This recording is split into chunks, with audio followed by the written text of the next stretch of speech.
Happy New Year, and welcome to our first edition of 2025 of our podcast, 20 Before 20, which is simply a 20-minute conversation with an artist before they come to Lake Orion to play 20 Front Street.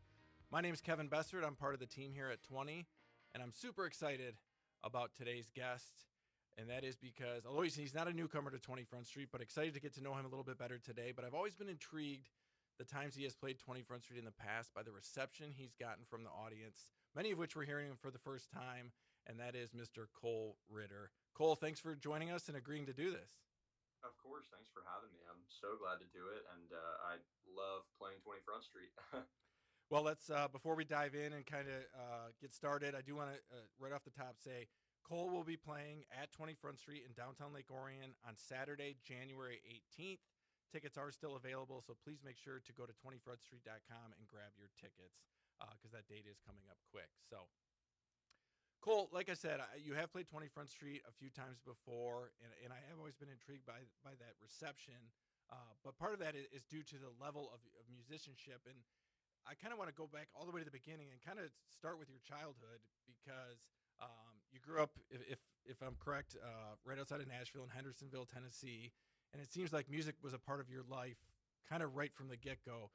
Tell us a little bit about your childhood and kind of how quickly music or instruments became a part of your life. I pretty much learned how to play the fiddle as soon as I was able to speak. So, right as I was learning, human language, I was also learning like how to play the violin. So I started when I was literally 3 years old. But my dad, he was a guitar player, and he would play around the house quite a bit too. So I mean, I was exposed to music, from a very, very, very early age. And I'm always interested in that when you say your dad would kind of play around the house and stuff like that. What were some of those musical influences in the house that you were growing up hearing because your dad was playing them, or what were some of those kind of musical influences? Yeah, well, my dad was always a huge fan of artists like Chris Isaac and the Mavericks, and kind of artists that were retro for their time, in the 80s and 90s, and now kind of like that super affects me because I love Chris Isaac and artists like that, and but he was also listening to all kinds of stuff. He was listening to hard rock and but my mom was more like the pop kind of influence. She was always listening to like pop and folk music, but she was a theater teacher, so I didn't stand a chance but to be a theater kid.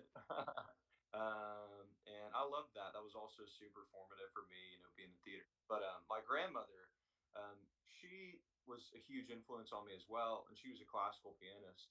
She's really kind of the one who kind of helped push me toward the violin. And I actually saw some other kids playing the violin, and I wanted to play it for myself. But anyway, I just thought that it'd be cool to do that. And she's kind of the one who's like, yeah, go for it. Like, why not? So she helped me fall in love with classical music. Playing with a group called the Nashville Suzuki Players, is that correct? That's correct. Uh-huh. Mm-hmm. Explain to me exactly what that is and what opportunities that created for you. Yeah, so the Nashville Suzuki Players was a group of young violinists. This was probably around 2008 or 9, I want to say. And anyway, yeah, it was pretty much like the music studio that I was taken at. It was kind of like his like elite crew of young violinists, and there's a pretty wide age range, really. It was like 8 to 16, 17. So I was definitely on the younger end of that, but it was a great opportunity. We got to play a lot of benefit concerts and got to go on the news, and we toured around a little bit. So that was kind of my first taste of, performing on kind of a regional scale. And I guess the biggest thing we did was we got to go play in Disney World. And, I think I was about 10 at the time. As a 10-year-old kid, like that's like all you can ask for is going to Disney World and getting to play music. No, and that's You know? that's why I asked about that group particularly, was if that was kind of your first experience with touring, even regionally, your first time kind of being out on the road per se as an artist. Yeah, yeah, totally. And I mean, it was very controlled. Like my grandparents, they were super kind, and drove us all over creation back then just to go play these shows. But it was really fun, man, and it really that, and actually doing martial arts at the time, which I grew up doing as well. I really attribute those two things for for me being able to actually like have the confidence to do what I do now. Oh, absolutely. So then tell me kind of how is there a natural evolution or how you kind of made it from the fiddle or the violin over to the guitar? Yeah, so when I was about 13 years old, Ed Sheeran was all the rage. And I really fell in love with like his songwriting, and kind of through that I sort of got into a lot of the like more folky singer songwriters, all the way back to like Dylan, Yeah. listening to Bob Dylan and people like that. So just around the house, I had my great grandfather's guitar, um, and I decided I was going to learn it. And I actually had the guitar only had 5 strings at the time. My fault probably. I had broken one of them, but I tuned the guitar to like an open tuning, so I could basically put my thumb if I laid the guitar flat, because I wasn't actually big enough to even wrap my hands around the fretboard yet. So I'd lay my thumb down across all of the strings, and because it was open tuned, it could kind of make this really pretty sounding chord. So I kind of figured out how to play it in a really really weird way at first, and then finally, when I was about 13, I guess, I kind of finally had hands that were big enough to actually play the guitar. And I really, was catching on pretty quickly. And, I had already been like singing in choir. Yeah. So there was a school talent show, and I ended up singing, I think it was Lego House by Ed Sheeran. Yeah, and that was kind of the very first time that I had performed with a guitar and sang like that. Very, very cool. So fast forward a little bit there. I know, again, growing up outside of Nashville, you end up going to Belmont University, which is in Mhm. Nashville. So tell me a little bit about that experience of I guess what drew you to Belmont and what kind of your musical experience there was. Yeah, so for me, going to Belmont was kind of the only like logical choice at the time for me. I actually went as a violin major at first, a commercial violin major, and so I was effectively studying to to be able to play fiddle, and I was literally getting like a degree in playing like bluegrass and country music. And Belmont's one of the few places you can do that. Berkeley up in Boston, but what really drew me to Belmont, over the other schools, and the other schools are great institutions as well.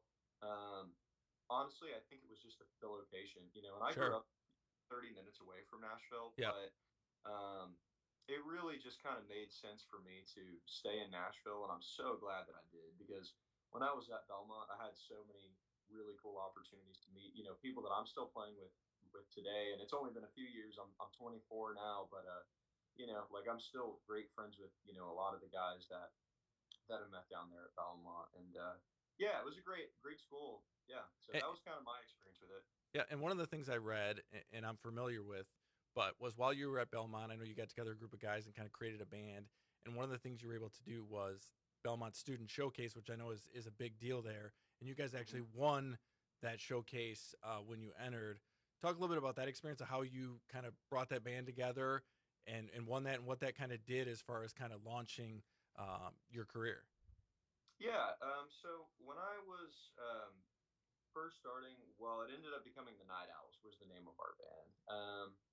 And it was really just this like natural like group of guys getting together and playing late into the night, which is why we came up with the Night Owls. And we loved a lot of older music that at that time, like I feel like now more people are aware of, with artists like Sierra Farrell and Tyler Childers and Charlie Crockett. Like they're more aware of like more old school country kind of stuff now. But at that time, we were definitely the weird kids for sure. um, but we entered into Belmont's Country Showcase at the very beginning of 2020, and I had no plans on winning or anything like that. In fact, I thought that we had no chance, just based on the fact that we were definitely very different. And like I don't like necessarily dislike pop country or anything like that, but we were not that. So we ended up playing in the showcase, and made it past the first couple of rounds, and ended up winning the showcase, which was a huge honor for us. Showcase at that time, they had between, like depending on the showcase, 3,500 and 5,000 people kind of packed into their arena. Super cool. Um, yeah, it was as a 20-year-old kid, Yeah. it was an amazing experience. And we we just played our music. We were just ourselves, and we ended up actually winning. And it was judged by a panel of industry professionals. So it was Yeah. judged by, people working for labels and publishing houses. And so I did not expect to win at all. And I think that that really could have brought us a lot of opportunities, but there was a really big tornado that hit Nashville about a week after that. And then literally a week and a half after that, we went on spring break and never came Come back. back. Yeah. Yeah. Yeah, and that's one of the things I know is kind of just as the band was getting that notoriety or kind of gaining momentum, obviously COVID falls into that period. Talk a little bit about what that did, to that momentum, and then kind of how you came out of COVID. Because this is a question I like to ask every artist, just because that period was so interesting for artists and kind of what you did with that time. Yeah. Well, I was really kind of forced to hard stop for about I don't know. I don't remember how long the lockdown was, but I ended up. I know this is might be a little unpopular for your viewers, but I ended up being stuck in Ohio um, with my grandparents We'll on let a it we'll farm. let it we'll let it slide this time. Yeah, it's okay. I'm a Tennessee Vols fan. I'm not a Buckeyes fan. Just to preface. Gotcha.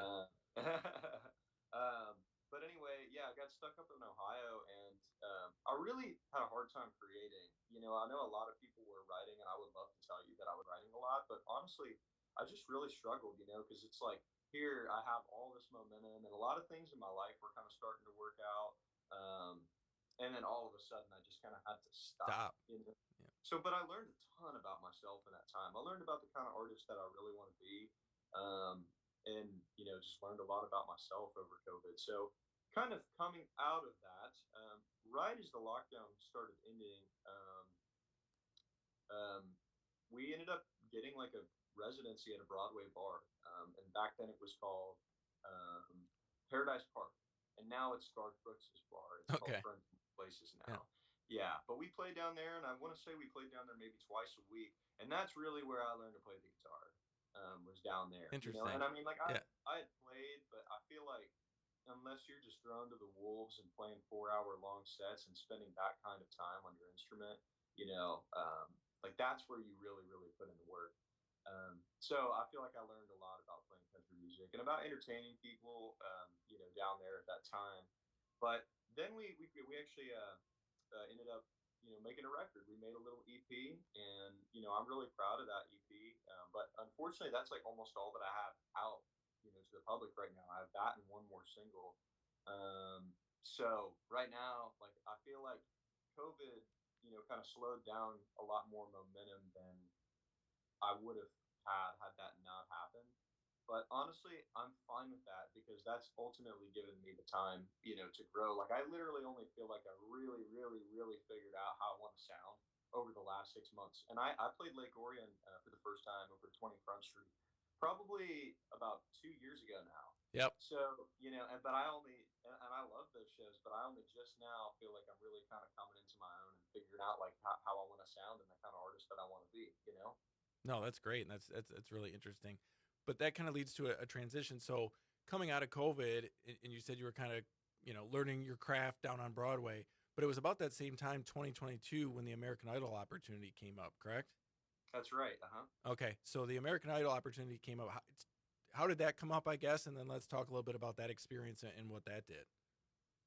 Yeah, so I had actually been contacted by, I guess they have almost like recruiters, I Yep. guess is the word, and they'll reach out to people, who they want to audition for the show, people they think would do a good job, and you end up kind of doing like an old school audition anyway.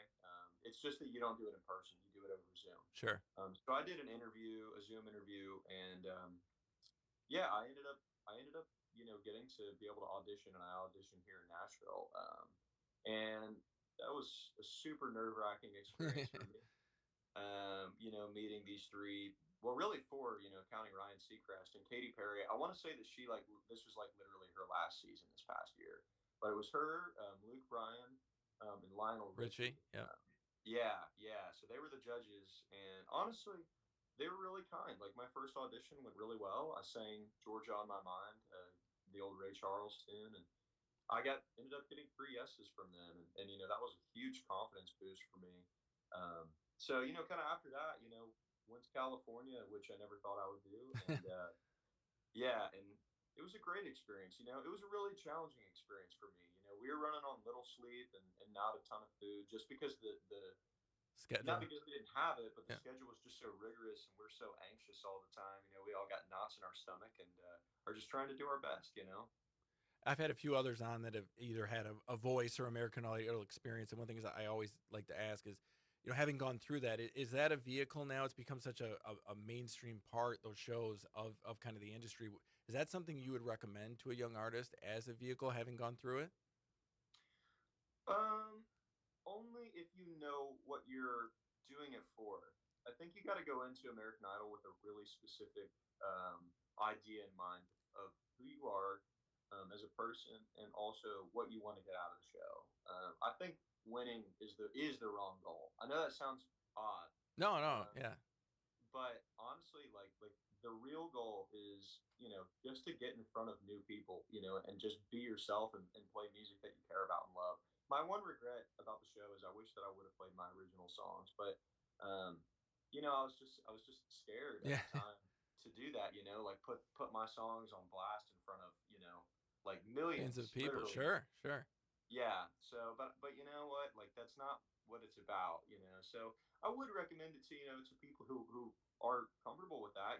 People who want to get in front of a large audience and show who you are. I feel like if I were to do it again, and I'm not saying I'm going to do it again because I don't know what the future holds in that department. If I was going to do it again, I would definitely play my original music and just really, really, really focus on being myself. Yep, I love that. So fast forward, kind of look forward now. Um, I know one of the cool highlights of the last year or two was the opportunity to play the Ryman, and Oh, not only play the Ryman but play with Sierra Farrell. So tell me a little bit how that came to be and just what a highlight that was early on in your career here. but honestly, that was the coolest experience of my life. I want to say, even cooler than American Idol or anything else. No, There's just something about that room. I agree. I mean, yeah, I've been there. I've seen show, and it's just there's something incredible about that space. there is. Yeah, it's a magical space, and I saw my first show there back in like 2014, and it was the Head and the Heart, which was one of Yeah, my favorite bands at the time. Um, so I had dreamt of playing on that stage since I was about 14 years old, and I saw my first show there.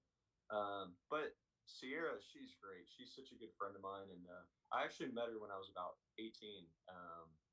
And very she, cool. she's a decent bit older than me, but she was always so nice to me and always treated me like I was a proper adult. Yeah, you know, and we just love singing together. So she ended up coming to a picking party at my house at the beginning of last year, and we just sang together all night. And her voice is, I mean, it's just insane. And something about the way that our two voices blend. I don't know what it is, but it feels really magical to me. So I guess she thought so too, and invited me to come sing um, that song with her at the Ryman. And honestly, I was completely in shock. I had no idea that she was going to do that, and was just like, I'm so grateful. And it was such a milestone marker in my career. yeah, and such a cool opportunity. But something tells me you may be back on that stage again sometime soon. So I hope so. It was awesome. So looking ahead to 2025, we're in the new year now. What does 2025 hold for Cole Ritter? What are some of your goals or aspirations? What do you think this year is going to look like for you? Well, right now I'm in the process of writing and recording a lot of new music. And this is going to be, this is like the Night Owls and we played together and toured for a really long time. But a lot of those guys, the guys I view as the Night Owls, they're doing a lot of great stuff. Like our steel player Alex is playing for an artist named Tucker Wetmore, who's doing great. And our bass player Tom Davis is out playing with the War and Treaty, and my guitar player is kind of back and forth between playing with Liam St. John, another Oh, great blues artist, and, yep, and myself. So those guys, the schedules change. So sure. this year is really about coming out with music that I want to come out with as Cole Ritter, and those guys are still great buddies of mine and great friends, and we'll still play together from time to time. But I'm just really excited to just put music out under my own name. And it's a little different. It's a little bit of a shift from the Night Owls. It's a little more. indie alternative, but still kind of holding on to those traditions of like classic country and old rock and roll. Um, but yeah, that's kind of my main focus right now, and also just like playing really high quality shows. I got to tell you, I've played a lot of rooms, and like we were just talking about the Ryman Auditorium, but 20 Front Street still is up there as my personal favorite room to play a show in.